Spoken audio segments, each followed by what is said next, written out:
Hello, I'm Michael Kramer, and today I'd like to show you how you can mix any color from only 3 basic colors and white. However, it is very important that you use the right basic colors, otherwise it won't work. First, I put the 3 primary colors in the form of a triangle on a white surface. Yellow, red and blue, and then I dilute the colors with a few drops of oil. As a result, they begin to glow, become brighter and transparent on the white background and become shining.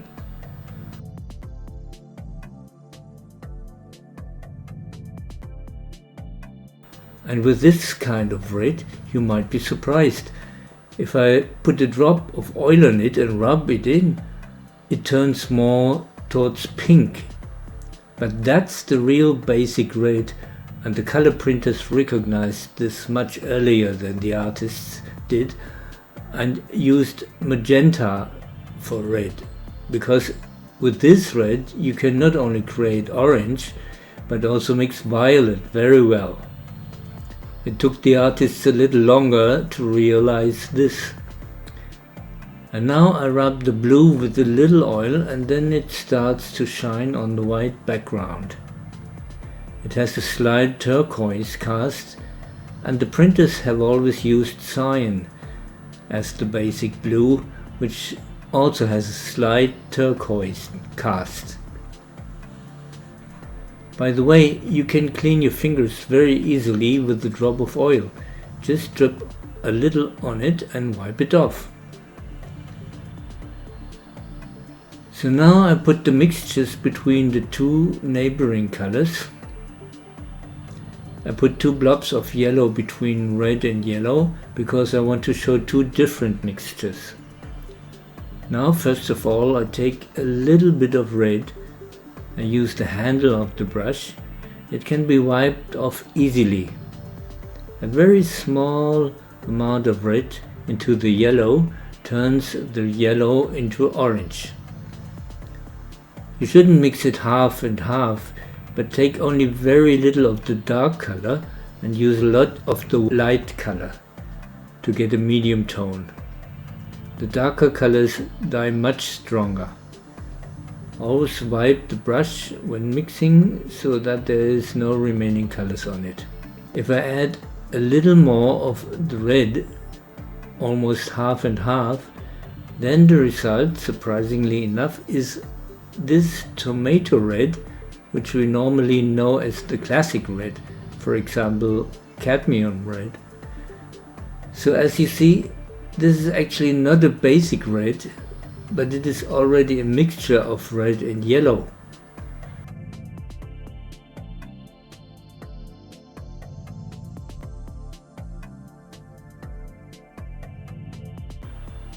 And now we see the mixture of red with a little more red and very little blue, because now blue is the darker color.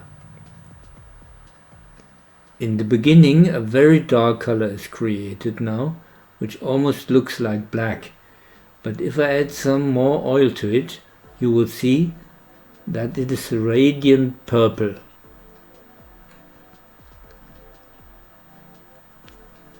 And you can get this violet only with the magenta red. With that tomato red you wouldn't get so brilliant, because there would already be some yellow in it, and that would change the violet to brown. When mixing the yellow and blue, I need to add just a tiny bit of blue to the yellow and it becomes green. So that reacts particularly strongly, so you always have to be a little careful with the blue. Only take very small amounts. It has a very intense tinting effect. If I add a little more blue, even minimally, then the result is a darker green, up to blue-green, more blue than green. That's why you have to dose it very carefully to get a dark green. So as you have seen, with oil you can really make colors shine on a white background. So now we've got the three primary colors, red, yellow and blue, and the three secondary colors, orange, purple and green. These are the radiant colors. Now I'll tell you which colors exactly you need to mix all the other colors from these basic colors. It is crucial which red or which blue or which yellow you choose. These have to be the right colors, the physical basic colors, otherwise it won't work properly. The basic yellow is lemon yellow and it has the abbreviation PY3, means pigment yellow 3. It should be on the label. As for red, we need the pigment PR122, which is Quinacridone Red. Make sure there's no white PW mixed into it in the tube. It has to be pure PR122. On the tube label there may be other names like magenta or ruby red, and there should be no white in it. As for blue, phthalo blue is the right pigment. Here too, make sure it is the pure pigment PB 15/3 Phthalocyanine. It is available under the name phthalo blue, but may have other names too. By the way, maybe you've seen that I use a brush handle to mix colors, preferably a coated one, because you can always wipe it off easily after you have mixed something with it. I wipe it off like this with toilet paper and then I can move on to the next color, because there shouldn't be the slightest bit of another color on it, otherwise you will of course get a completely different mixture. You saw that with the green, when there is still a touch of blue on the brush handle and I mix it with yellow, it immediately turns to green. So that's why you don't use the bristles to mix the colors, because the oil paint is very difficult to get out of the bristles. That is so unlike watercolors, where you always stir the water while painting in order to continue painting with the same brush in another color. With oil paints you have to actually use a different brush when you change to a completely different color. And the brushes are washed out only in the very end when you're done painting. If the colors are related, for example you have previously painted with the yellow, then it's sufficient to squeeze the color from the brush with toilet paper, and then you can use it for orange or continue painting with tomato red, even if there's still a little bit of yellow left in it. Then it doesn't matter, but for example if you had blue in it, you can't continue painting yellow with the same brush. Then you have to take a different brush. Of course you could use turpentine to wash out the brushes, but we actually want to avoid that because it's not healthy. Instead you could also use oil to wash out the brushes. You can use either linseed oil or even better rapeseed oil. It is cheaper and it is an oil that does not dry, in contrast to linseed oil. So you could wash the brush with rapeseed oil and then squeeze it out. Then you can continue painting with the brush. So now you've seen, with a few drops of oil you can really make the oil paints shine on a white background, so brilliant and radiant, almost like tinted glass windows. By the way, if you know someone who is dyeing her or his hair, then let them give you the empty plastic bottles, because you can fill the oil in there and then just dose it drop by drop very well. Of course you have to wash the bottle very well beforehand to make sure there's no bleach left in there. Well, as you have seen, linseed oil would be one option to make the colors brighter on a bright background. And the second option would be mixing white into it. You can see the colors become brighter but also paler. They are called pastel tones. These are slightly more delicate colors than the pure radiant colors.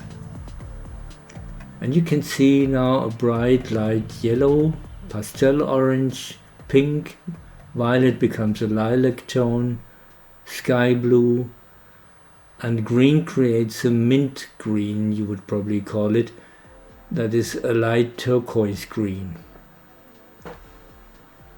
And now I want to show you how to paint an evening sky using these colors. In an evening sky with sunset, you can find almost all of these pastel tones.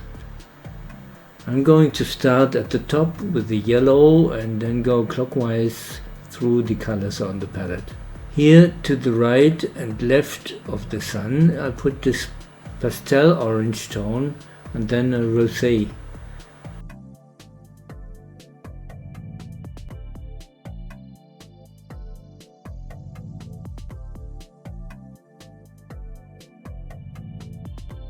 I now wipe the brush well so that it's almost dry, and then I'll do the transition between the pastel orange and the rosé by simply merging or melting the wet paint together.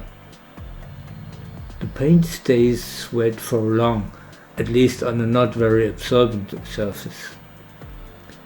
And this means you can easily create these color transitions with a relatively dry brush, so that there is a smooth transition. Next comes this pink. It might look a bit intense at first, but that doesn't matter. You can also tone down the colors in the picture even further. Now I put the pink on top and add it at the bottom too. Wipe the brush again, and now I'm making the transition here again by merging the colors. So now the transition is smooth, and now comes the lilac tone next. The pale violet underneath and also on top. In the sky we get more into these bluish tones, and here again the transition is merged with the dry brush. That is actually typical for the oil paints, that you can use these colors wet in wet for a long time and thereby achieve beautiful color transitions.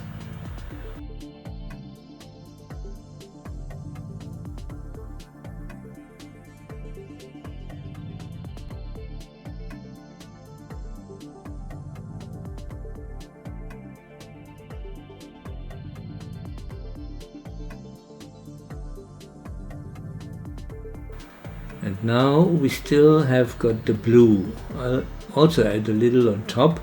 It's a bit too intense now too. It's actually too blue for an evening sky like this, but no problem. Here too we first make the transition wet to wet, and then I just add a little more of the violet to the blue into the wet paint to tint it a little reddish. This is very easy with oil paints. It is quite possible to alter the colors on the picture even later. Now I take another really dry bristled brush and smooth out the transitions even more. The colors are also broken up a bit, but that's what I want. The colors are still a bit too intense, but you can tone down them anytime. So much for today. So these were the radiant colors from the three primary colors and the pastel tones. Next time I'll show you how to mix all the broken colors, that is brown tones, gray and even black, a colored black, from the three same basic colors.